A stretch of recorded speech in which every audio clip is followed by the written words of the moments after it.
Welcome to Distressed to Joyful, Bailey's Way. I'm your host, Bailey Raber, here to enlighten you and the rest of the world about one of the most misunderstood mental disorders out there, bipolar disorder. Each week, we're going to learn more about my personal journey with the disorder while leaving you enriched with new information on how you can help better yourself as well as those around you.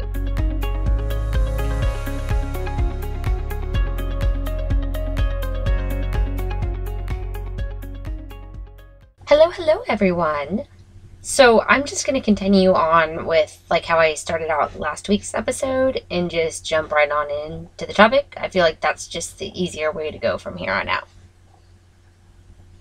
So last week we discussed the not so smart plan B that I decided to take after a boyfriend broke it off with me, as well as how that situation affected me.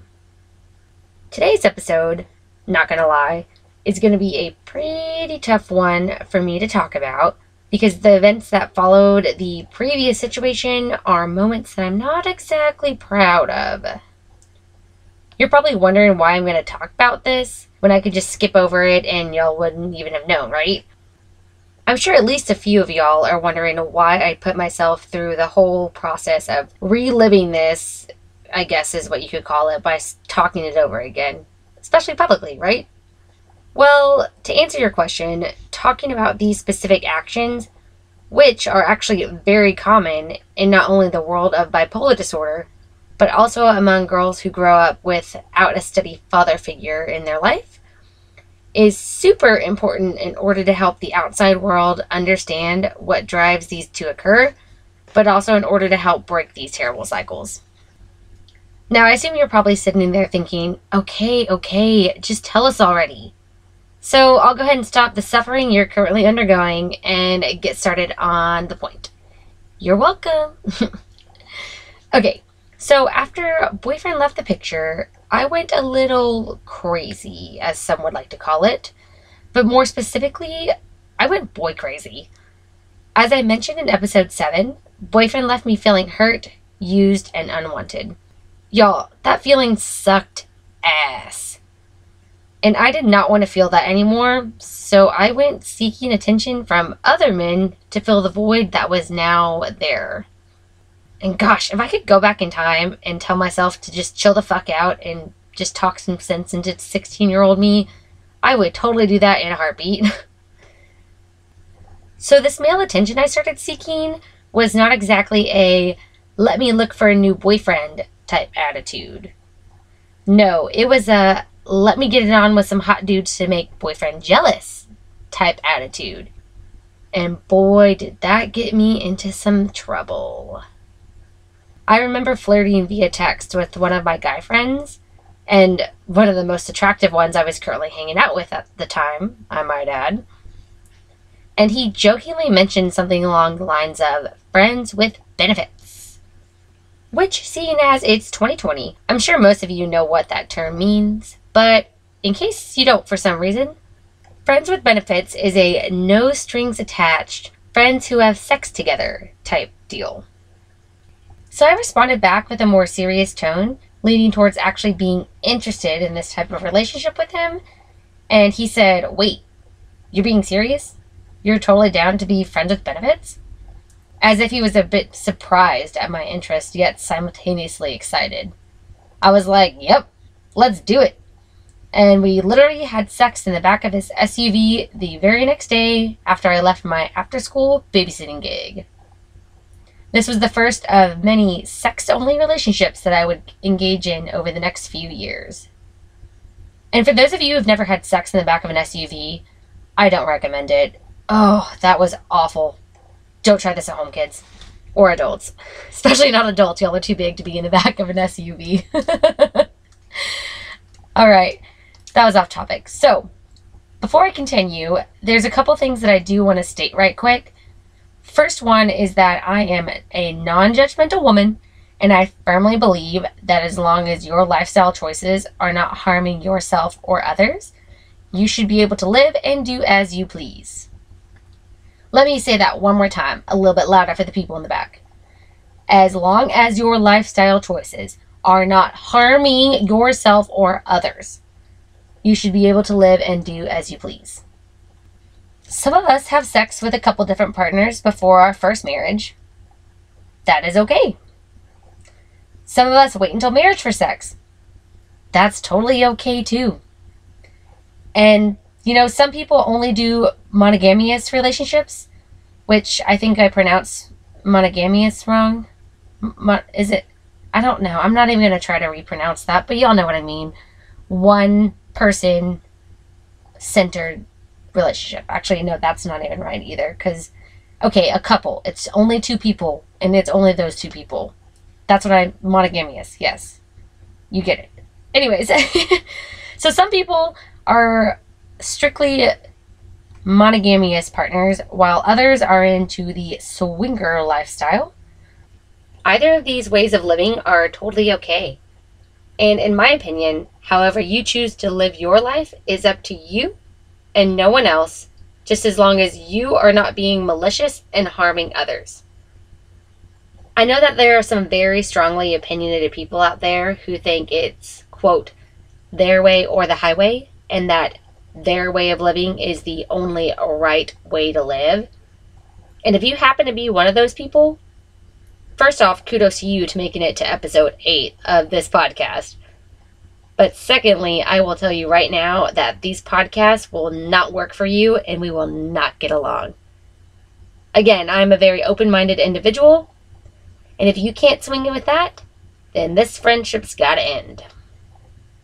Okay, so back to my first friends with benefits encounter. In all honesty, if I had been in a much better place mentally and emotionally when I entered this, it might not have been too big of a deal. But because I wasn't, this one relationship set me on a path of heartache after heartache for years to come. So, Dude and I, let's just call him Dude for anonymity's sake, started meeting up more regularly. As often as we could, actually. I was loving the in-the-moment attention and how the sex made me feel while doing it. And y'all, I really hate to admit this, but I pretty much became a straight-up sex addict due to this one relationship with Dude. We had to sneak around for many reasons, which was pretty much the best adrenaline rush added to the fun that I was already having doing this. And any of y'all adrenaline junkies out there, y'all know exactly what I mean by saying that was an added bonus to this whole thing. But the top 2 reasons we had to sneak around were because Dude and boyfriend were friends at the time, and also because Dude was trying to date some girls simultaneously. Neither of those 2 people could find out, or Dude would be in a pretty ugly pickle. So behind closed doors is where this friends with benefits relationship stayed. Super fucked up, huh? But you know what? I'm sure there are some of y'all listening right now who have been in something very similar at a younger day and age, or maybe you're currently in something very similar right now. My thoughts at the time morphed into, I'm having so much fun. I'm going to stay single forever and continue this because no strings attached are way easier to maintain than actually dating someone. Plus, I can't get hurt this way. And man, if I could go back and warn myself that those thoughts would cause so much pain down the road, I would do so in a heartbeat, guys. This is the part where shit starts to go downhill. Or, in the words of my deceased gran, where shit hits the fan. Dude started dating that girl that he wanted to date, which, yay for Dude, right? But he waited until I tried to schedule another secret meetup with him to tell me. I was so pissed. Y'all, I was furious. Which, way later down the road, I learned that it is easier to be angry than depressed. So this situation started a long period of my go-to emotion of anger to kick in instead of letting me feel depressed. But anyways, back to my fury. Have y'all ever seen a person, an alcoholic or a drug addict or anything like that, not getting what they wanted? And by what they wanted, I mean, the drugs or alcohol or what the fuck they're looking for that they just are fiending for in that moment? Well, if not, consider yourself blessed because it is an ugly sight to see. Rage tends to be their initial reaction, and they will stop at nothing to get the supply that they want. Now imagine a slightly less intense version, but instead of someone needing drugs or alcohol, replace that person with me needing sex. Earlier in this episode, I called myself a straight up sex addict, remember? I wasn't kidding. I became furious with Jude because I was now not going to get the fix that I needed in order to keep myself sane. Okay, so most of y'all know the term dry spell, I assume, which is just a term that basically means it's been a while since you've had sex or you've gotten laid. And apparently, I cannot remember the term used, but there's a term used to describe a woman who has been going through an extremely long dry spell. And basically, when they go through dry spells, they become really bitchy because the hormones and endorphins released during sex just help to keep their mood regulated. So when they stop having sex, it's just boom, they get real bitchy. It's probably why a lot of older women are very bitchy, because if you think about it, when you get to a certain age, the dude can't get it up, and if they can't have sex with their husband, that's probably why middle-aged and older women are way more bitchier than the younger ones. I mean, that's just my thoughts. If you can remember that term, gosh, please let me know, because that is going to drive me insane. The term for when a woman is bitchy for not having sex for a long period of time. Okay, I'm going to just ponder on that way too long if I keep thinking about it, so I'm going to go ahead and move back on to what we were talking about. So I was actually angry at him for dating her, and I was angry that he didn't even think to tell me that he was dating her. But more importantly, I was angry that my easy access sex supply had now run dry. Cue dry spell. And all of this was over, but not on my terms. And I can tell you right now that because he ended it and not me is what really made all of that rage explode inside of me, because I hate not having control of my own life.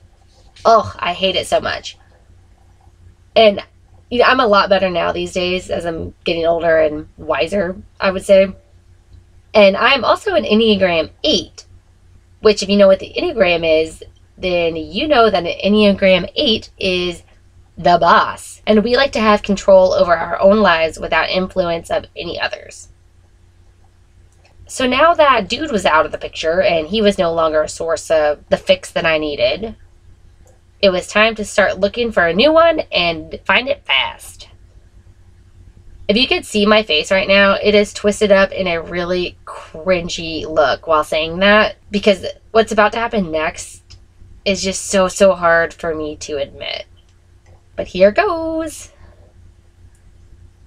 So I brainstormed a few options, and I figured out ways to slyly get my friends with benefits idea into the minds of the likely candidates I picked out. I didn't want to flat out ask because I was afraid of a bad reaction, and more importantly, that if someone was appalled by me bluntly asking, I was scared that they would tell other people and that I would be labeled as the school whore. Which, who knows if I was or was not at the time. I have a feeling I might have been, but to be honest, so much happened at that high school that there is no telling. But once I found a dude suitable, which wasn't very hard because, let's be real here, guys in high school are hot and horny, and the guys I went to were already kind of piggish, so I landed a new partner by the very next week. Sad to say. Also gross to think about. But I decided that this time it wasn't going to be 100% a secret. This time I would talk about my sex life openly with the mutual friends of mine and boyfriend. Why would I do this? Okay, first of all, most people out there are very private. Clearly I'm not. I mean, I'm talking about all kinds of very personal things over a publicly broadcasted podcast. But second of all, if you ever have met me in person, or if you're friends or close with me in any sort of way, you know that I am very blunt and very open and very honest. And I also don't get embarrassed easily. So talking about my sex life in public that started out at the age of 16, well, that's kind of extended through the rest of my days, and honestly wasn't that hard for me to do back then, just as it is not hard for me to do now. Which I'm sure some of y'all just feel really uncomfortable at this moment, because you're thinking, how can you just sit there and talk openly about your sex life with other people? And I'm like, well, don't knock it till you try it. You might learn something too. Okay. Anyways, the reason I did this, though, specifically this situation here, was because I wanted boyfriend to know that I had moved on and that I was just having the time of my life getting it on with another dude. And I wanted him to hurt like how he hurt me. I wanted him to feel the pain that I felt and for him to regret his actions and decisions. But you know what, y'all? In all honesty, I think what I really wanted from him was just some closure wrapped up with an apology. Just to know why he broke up with me and just to fucking say he was sorry, man. I don't think people in general, like society as a whole, realize how powerful an apology is. I know there have been times where I have wronged people and I haven't apologized. And I know many of you out there have done the same, whether or not you want to admit that to yourself. But in recent times, I've realized that when people have hurt me, it's been hard for me to forgive them because they didn't apologize for what they did. They did it and just moved on like it was no big deal. Just like how boyfriend broke up with me after having sex with me just a few days prior. But had he apologized, I could have just forgave him so much easier and moved on and things would have been easier. That was redundant with the whole easier thing, and I bit my tongue while saying that too. But you get the point. It would have been a smoother transition had I just gotten an apology. But unfortunately, that never occurred. But let's go ahead and break this whole situation down and talk about why this was not the way for me to go and what I know now that I wish I'd have known back then. So first of all, I am not, by any means, approving of my actions at that time.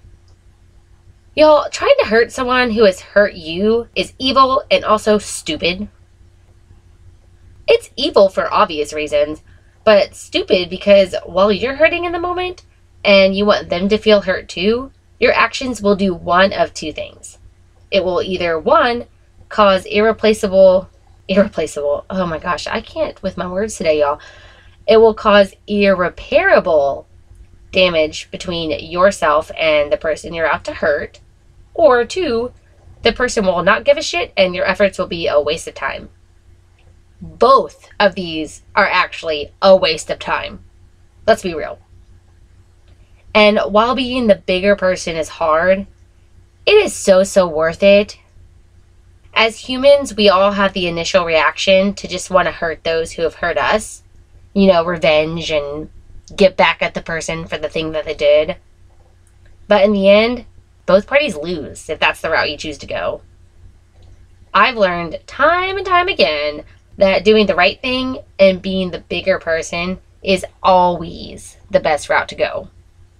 Not always the easiest route to go, but it is in fact the best route. And I'm saying that kind of rolling my eyes at the same time because sometimes I don't want to be the bigger person, but deep down I know that it's something I need to do, and I do it anyways. So that might be pretty bad to admit that I don't always want to be the bigger person, but you think that too. You totally think that too. That's why we all sometimes are not the bigger person, even though we know we need to be. So don't judge me. I'm not judging you. Anyways, so instead of trying to hurt him, here's a few things I could have done in place of that in order to have a much more peaceful outcome. So the first thing I could have done was talk over how I was feeling with another person, preferably a trusted adult or better yet, a guidance counselor or therapist. Saying out loud how I was feeling and what I was planning to do in reaction to what I was feeling while sitting in a room with a older, wiser person, or on the phone or video chat, because, pandemic life, would not only help calm the situation, but they would likely try to guide me down a better path. So I would really, really think about my actions and the consequences of them if I chose to proceed.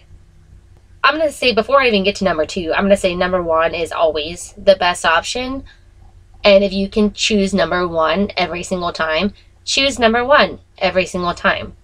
Although therapists aren't like on speed dial, you can't just call them up when you have a problem. So if you need help in the moment, right then and there, maybe not so much your therapist, because again, they're not on your speed dial. But definitely find another person that you can talk to this about. Somebody not necessarily older, but somebody wiser than you. That's the key point. Think of this person as like an accountability partner. Like the friend you have that drags you to the gym or encourages you to order the salad instead of the fried chicken at lunch. Except this person's going to hold you accountable for your actions towards others instead of actions that only affect yourself. The second option would be if you don't have a therapist, which I did not at this time, nor did I have a trusted adult figure in my life at this time. So what I could have done was sat with my thoughts and actually wrote them out. Yes, with pen and paper, or even typed the words, since everyone seems to prefer typing over pen and paper these days. And I think half of y'all, at least 50% of y'all out there, don't even know how to write with pen and paper anymore. I know my boyfriend hardly does because he just types all day long.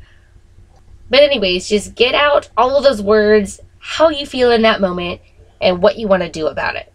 But don't just stop there. After you write it out, you shouldn't just put that notebook or Microsoft Word document aside and just forget about it and go on to do the thing you wanted to do. Instead, while writing everything out, take a moment to reflect on not only your feelings, but how the actions you're thinking of taking would affect the other person's feelings. Yep.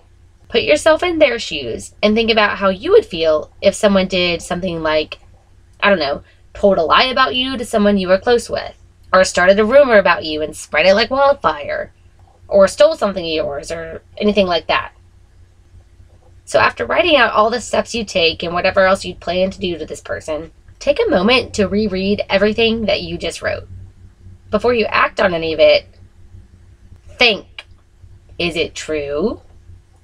Is it helpful? Is it inspiring? Is it necessary? And is it kind? Yep, that is totally an acronym that I just gave you, and one that I learned in Bible school when I was a little kid, and one that you might also know too, but needed to remember it. And if you didn't already know it, well, congratulations. You now know a new acronym. Anyways, if it's none of these 5 things, none of the think attributes, then I highly recommend you think really hard before proceeding. And I can't tell you how to live your life, but what I can tell you is that whether or not you choose to do the right thing, you are the one who will have to live with the consequences.